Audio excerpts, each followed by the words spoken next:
here, but a little while ago I wasn't sure if I was or not. Sounds complicated, doesn't it?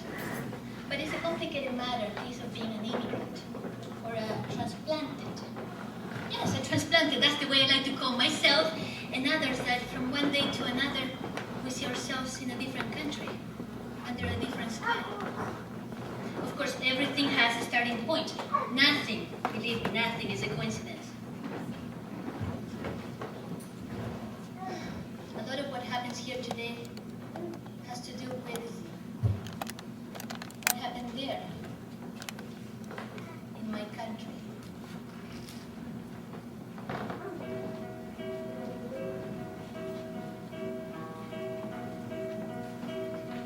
I was born in the desert.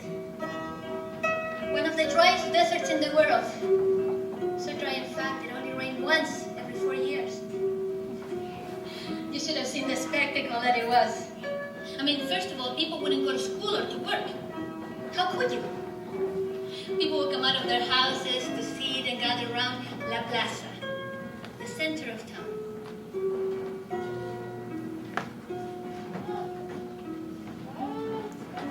After a little while, when the rain would start to cease,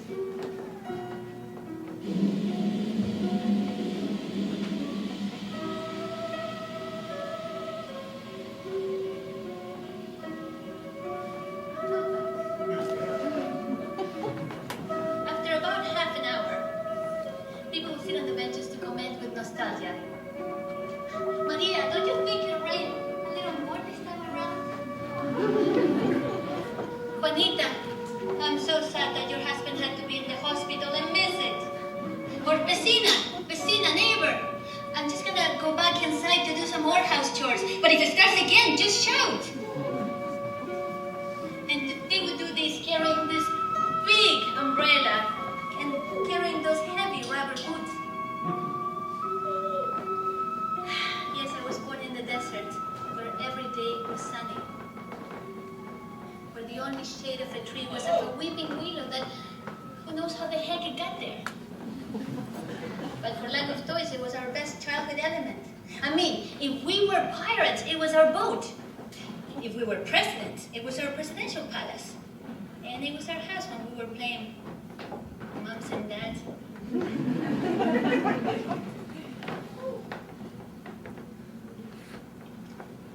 Don't get me wrong. I'm not here because of the sun, the lack of rain, or that weeping willow. No. I'm here because... Let's just start with the program. The reasons. Lift up your hand if you're a transplanted.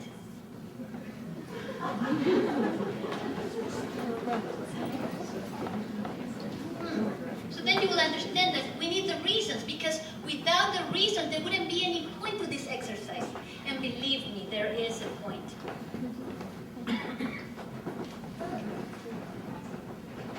El pueblo unido jamás será vencido. El pueblo unido jamás será vencido.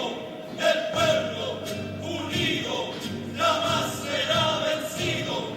El pie cantar que vamos a How long will you live to see freedom?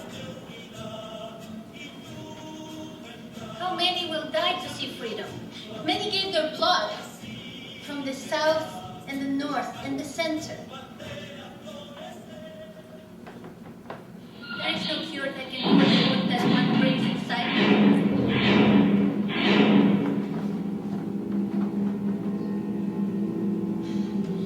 Hunger is like a deep dark hole where no one can turn on the light.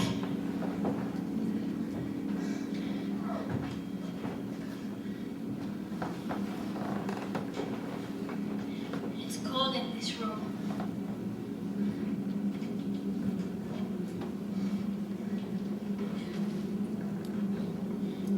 It's so silent in here. No one can take away my thought. No one can take away my thought. No one can take away my thoughts. No one can take away my thoughts.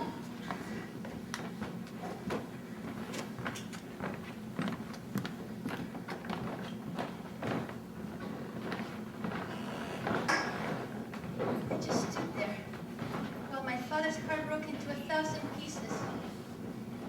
Yes, right there, right before my very own eyes, that man, that strong man, became old. Yes, I broke my father's car by leaving, but I knew he wanted to save me. He wanted to tell me that he would make everything better. But he couldn't. His hands were tied just like mine.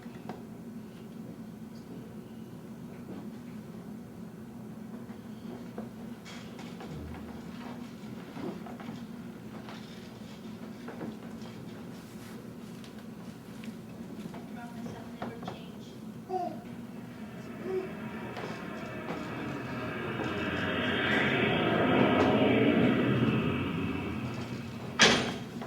So there I am at the airport with my 2 suitcases and my 60 American dollars. I guess my dad didn't know that Canada had its own currency. I had never seen snow. I had never seen snow. I came in a Holy Thursday in the middle of March. White, shiny snow. Sparkly snow.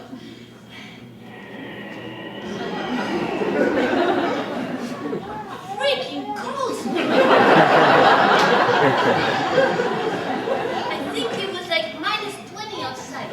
And I got so chilled that for the rest of the spring, I just peed my pants. With every sneeze.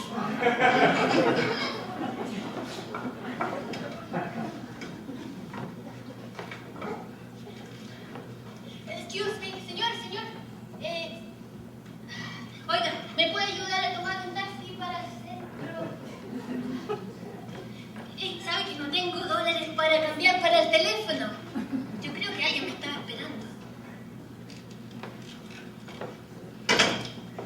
If you think you are the only one that makes mistakes, let me tell you how wrong you are. First of all, let me explain that I didn't speak any English when I came to Canada. Except for a few words, the typical ones you hear in music, like ta-da-da-da-da, oh yeah, ta-da-da-da-da, oh, one job, ta-da-da-da-da, I love you. See, that would explain a little bit of the linguistic problems I started to have when I tried to communicate.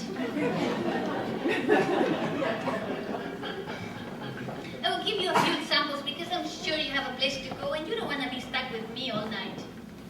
For instance, the day I was shopping in a gift shop, well, I wasn't really buying anything, I was just looking, and I saw this beautiful, colorful woman. I knew she was from the States because she wore a leather jacket with an American flag in the back, and something that read, "If God lives here, he will live in Texas." So I was just trying to be friendly, and I smiled, but I didn't expect for her to talk to me. So there she goes saying something like, "You have a pretty store. The more I see, the more I wanna." Pardon? I just stood there. I couldn't believe my ears. So there she must have understood that I didn't hear her, so she repeated it again. "You have a pretty store. The more I see, the more I wanna." That's when I decided to take matters in my own hands, and I yelled at her and I said, "No, ma'am, no marijuana."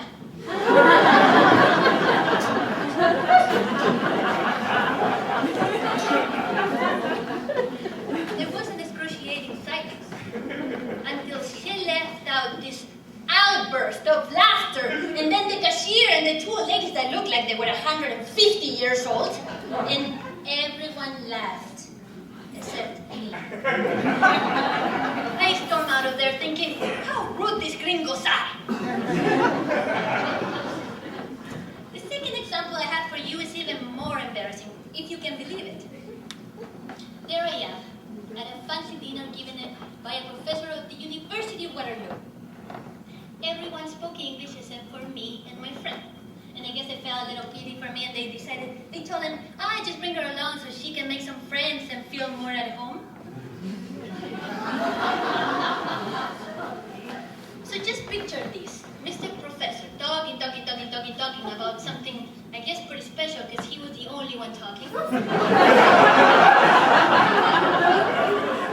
I just felt like I was in a foreign film, but without subtitles. I just felt like I was in a movie with little plot. I just felt like I was in a movie where I, the bored guest, was watching TV through a little gap in the French doors. Everything was going perfect until Mr. I know everything there is to know about engineering came close to me and said, "What are you watching?" I was watching a video of the Red Hot Chili Peppers, okay? And everything was going fine except for I had heard this music called hardcore, and I heard of this music called hard rock. And because he asked me so loudly and so slowly, "What kind of music is that?" I got so confused, I mixed both and I said, "It's hardcore, sir." No?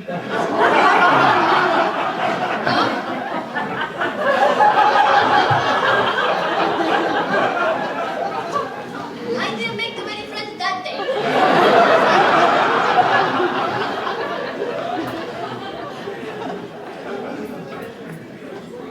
After many more of those episodes, I decided to just shut up and observe instead. I promised myself I wouldn't speak without thinking first. But that didn't go very well either. Because by then I started to feel fear. Fear of walking down the street. Fear of thunder and lightning. Even fear of myself. I forgot what it was to walk down the street straight without looking down. I forgot what it was just to laugh for the heck of it. I forgot the sound of my own voice. I started to talk to myself in my mind. I felt like the world didn't understand me and I didn't understand the world. I felt like I was a 2-year-old again that nobody had patience for. I started to resent, and resent. I used to tell myself, if only these people could speak my language, they would know how eloquent, how well-read I am. What a vast vocabulary I possess, and what do they know about Borges, Gabriel Garcia Marquez, about Neruda? And yes, I know who Shakespeare is. I started to resent Canadian people. I started what I call the Looney Tunes episodes. See, I used to get so angry when people would ask me, "So, where are you from?" And I would say, "From Chile." And they'd say, so they speak Portuguese there? I used to get so angry, so angry, that I could imagine me pulling a big hammer and start hammering their heads down. You know, like the ones that the Bugs Bunny uses to hammer the duck's head? Hammer, until all I could see was the little sombrero with the little feet walking out.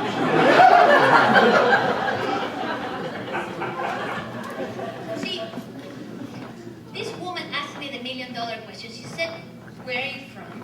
And I said, "I'm from Chile." And she says, "No, the name of the country is not Chile, it's Chile." I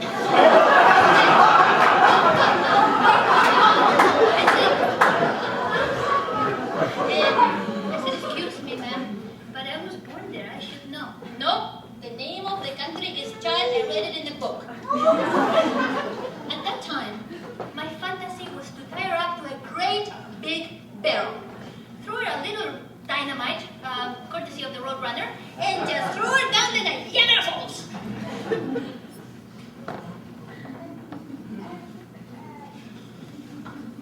This brings me to my fifth point, the comparisons.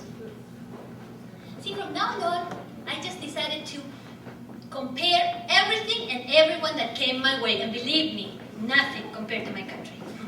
In my country, people are friendly. They say hi to each other on the street. Here, people are as cold as the weather. And whenever I say hi to somebody in passing, they go like, "She's confusing me with someone." Or they go like, "I think she's on drugs." Or worse, "I think she must be, man." In my country, family is the most important thing in one's life.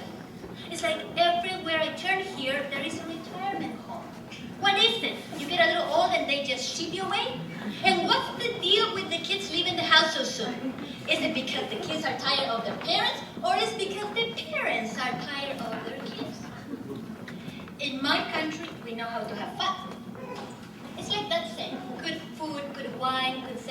good sleep. Yes, we like to party, that's true.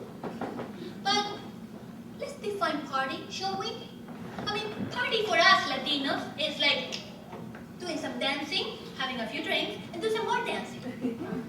Party for some of my Anglo-Saxon friends means sitting outside with a cold beer, watching how the hostess flips the hamburgers and the hot dogs. And see, that wouldn't be so bad if it wasn't for the fact that they talk about absolutely nothing that interests me, like politics, religion, sex. Oops, did I say sex?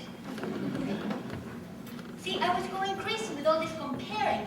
I just couldn't take it anymore. I got tired of comparing everything and everyone. So I decided that I needed to understand these individuals a little more, because I had all these questions and I needed answers. I knew I needed to reach closer.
Canadian people pay a lot of attention to detail. See, this Tim Hortons coffee thing is like the closest thing to a Mayan ritual. It's like they get dressed, they go into their cars, they drive into the narrowest passage called drive-through, they talk to a post, and when they get a coffee, they open the lid and they inhale.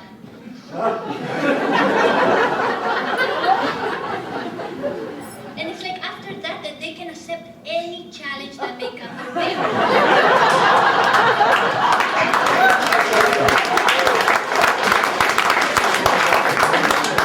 As for the Mayans, they used to drink hot chocolate right before going to war to kill their enemies. Why, can you not see the similarities? The second thing about the paying attention to detail. It's like Canadians love to remember dates. It's like you ask them, hey, can we go for coffee? And they say, yeah, are you free at 3 o'clock on the 23rd of April of 2005? And they love to remember birthdays, they love to remember any anniversary, and they love to remember when it's your time to pay for something. See, where else in the world you call in sick and your boss calls you half an hour later and says, hey, Isabel, how are you feeling? And then they say, hey, Isabel, can I bring you something? And they offer, and they deliver, for crying out loud. See, another observation about Canadian people is that they don't like to waste time. They're very hardworking. As for us, back home, it's like we work for an hour, then we go for a coffee break to get to know the new employees, and then we go back to work for another hour, and then we realize, oops, time's for siesta. So we go home, we eat, we sleep, and when we get out, we say, oh, it's too late, so we stay. See, of all my observations, this is probably the most crucial of all. Canadian people don't dance. They jump. It's like inevitable. They're doing this really cool salsa move, but they have to flip their arms in the air as if they're drowning. And what's with the tongue? Here, I'll give you a little demonstration.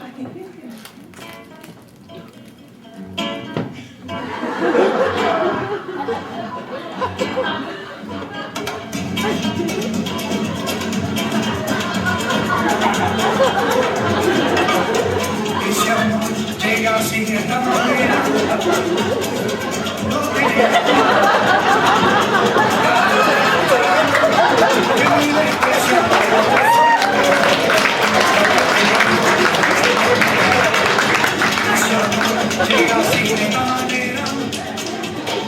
little while, every time I went to a Canadian friend's house, they would say, "Hey, Isabel, I got the Gypsy Kings for you.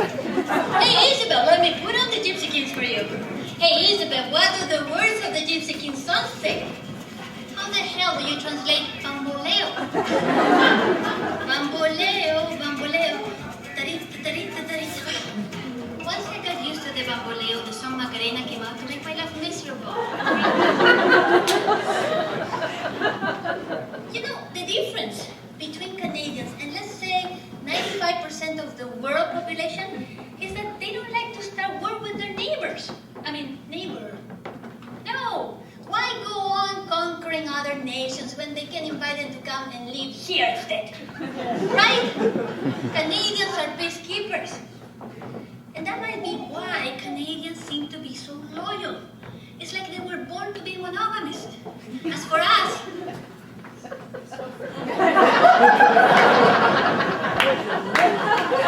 let's just change the topic and let's move on to the next step. Did you know that there's a stereotype that says that we Latinos are really good, excellent in bed? That we can do some unexplainable things. I'm sure you don't really want to hear about this, do you? Should we skip to the next one? Should we? Should we? Well, should we or shouldn't we? Okay. All right. Lift up your hand if you know a Latino. If you really know a Latino. Come on, don't be shy. What? Only one? It's my husband.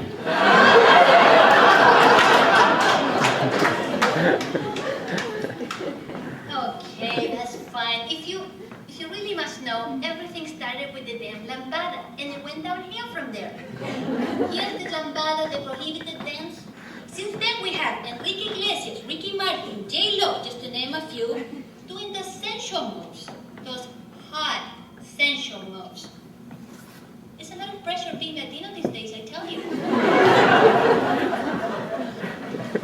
Okay, if you really must know, if we really have that fire inside, that volcanic lava, that no sé qué, I'll let you in a little secret. Can you keep a secret? Yeah? We're good. We're really good. But that is because we like to kiss a lot. Like at the park, in the church, during business hours, outside business hours. And we like to touch at every chance we get. And you know, practice makes perfect. Okay, if you really like to know how to get your Latin groove, just see me after the show.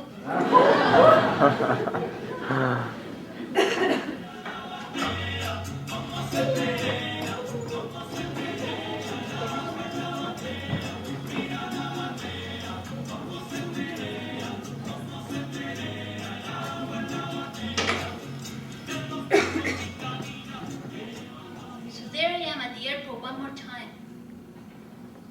I have no idea how many times I had pictured this in my mind.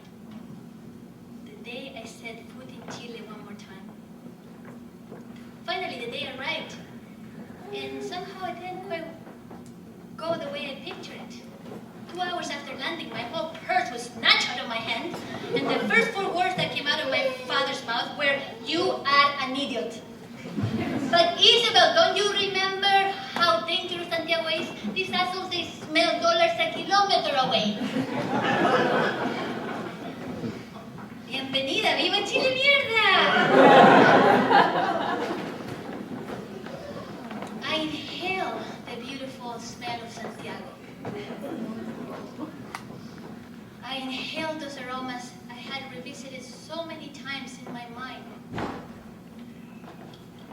I inhale with my inhaler because the gave me an asthma attack. See, it was really funny to me to find out how many distant relatives I had. And they all wanted to see me. It was like I was a movie star all of a sudden. I was such a hot commodity, and I loved every minute of it.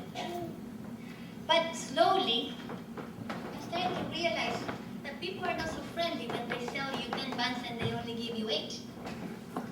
And that they're not so friendly when the taxi drivers drive you around and around and around because they think you're a tourist and you can pay more. People threw parties in my honor. People I don't know. People came to my house to borrow money from me. Again, people I didn't know. And I think I almost had an aneurysm when that boyfriend I had, you know, the one that left me at the prom for Mrs. Huge Boobs, came to my door with flowers to tell me, I miss you, Isabel.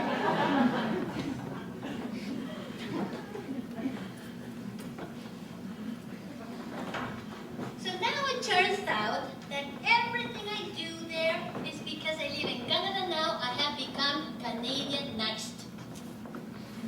People started to stare at me. People started to gossip about me. Hey, check it out. She's eating the potato with the skin on. Oh, that must be the way they do it over there in Canada. And it turns out they criticize even the way I dress. And oh my God, now that I'm vegetarian, they think I've gone all weird. That I've joined a cult or like the Hare Krishnas or something. My mother decided to ignore the subject altogether. And when I said, Mama, could you please, I don't eat meat anymore. She took out the big piece of chicken and she said, no problem, just drink the soup.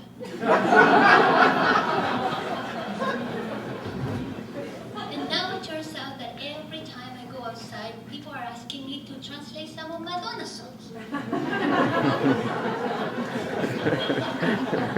And now it turns out that I had left my family and friends behind, and life seemed to go fine without me.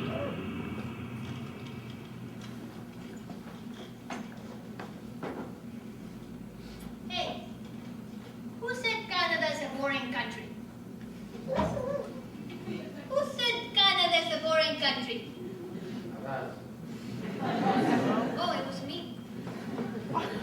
Yes, that's right, but that was before I realized Canadians can be quite exotic at times. It's like the whole world views Canadians as being so polite, so well-educated, so passive. Oh, excuse me. Oh, pardon me. I'm so sorry. Even if it was you who bumped into them. But believe me, all you have to know to see the truth is hockey. When these people are watching hockey, it's like they get so excited. It's like they jump up and down, and they're not afraid to show you their point of view and jam it down your throat. And when their team scores, they do this dance. Go Canada, go Canada. It's like that little number is up here together with the chicken dance and the YMCA.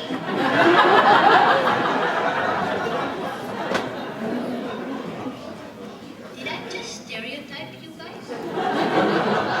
I'm sorry, I didn't mean to stereotype. It's just that the truth is that I love Canadian men.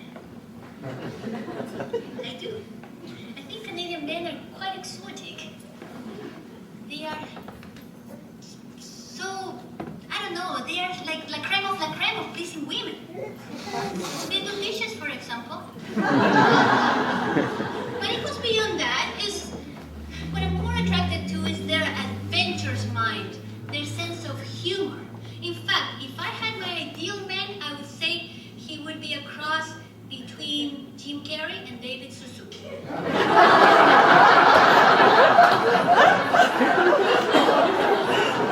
But you know what I really like about Canadian men? I love the way they show their love. They're not afraid of what the guys in the neighborhood will say if they see them caring for their kids, like giving their wives a massage or vacuuming the house. I define Canadian men as a domestic, exotic creature.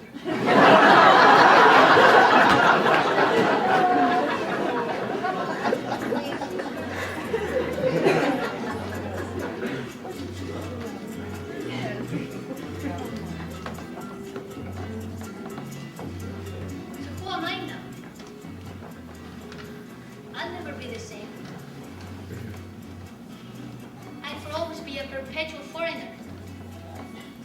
I'll never be 100% Chilean, and I will never be 100% Canadian. I'm not afraid. I will forgive, but I won't forget what one brother can do to another of the same country. I will learn from the differences. And I will be proud. Yes, my name is Isabel Cisterna. And no, I don't always eat spicy food. I'm not an expert in salsa or cumbia dancing. And believe me, I absolutely hate Julio Iglesias. Remember, the name of my country is Chile, not Chile, not child. It's Chile.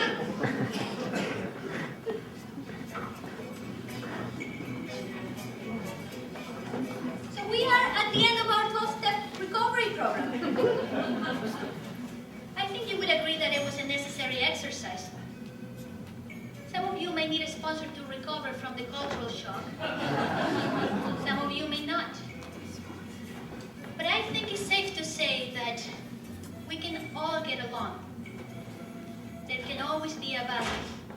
If you repeat, please, with me, there will be a balance if we try one day at a time.